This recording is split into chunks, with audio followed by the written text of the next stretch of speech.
নিজের জিনিস গুছাতে কার না ভালো লাগে, আরো যদি সেটা নিজের গড়ি হয়।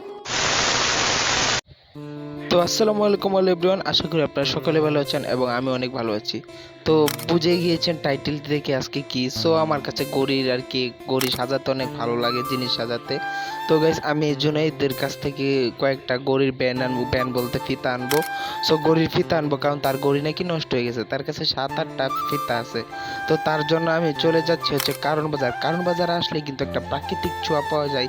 আপনারা একটু আগের স্ক্রিপ্টে দেখতে পারছেন আকাশটা কি সুন্দর, আর এই দেখেন একটা গাছপালা দিয়ে এই পুরোটা সবুজ শ্যামল মোড়া।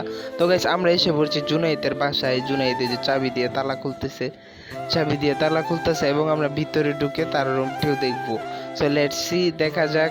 তার রুমটাও দেখবো এবং সেই কোথা থেকে তার ইয়াটা বাই করে গড়ির ফিতাগুলো সেটাও দেখবো।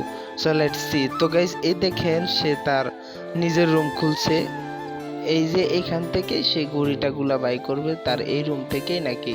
সো সে এখান থেকেই ঘড়িটা বাই করতেছে, এই যে ঘড়ির আর কি ইয়াটা, সো ফিতাগুলা। সো আমি তারপরে ফিতাগুলা না দেখা মানে দেখছি সুন্দর করে আর কি, ভিডিও করার সুযোগটা পাই নাই। তো নিয়ে আমি চলে আসছি বাসার দিকে, এখন চলে যাব। 2 মিনিটও বসি নাই কারণ বাসায় কাজ আছে, যাইতে হইব।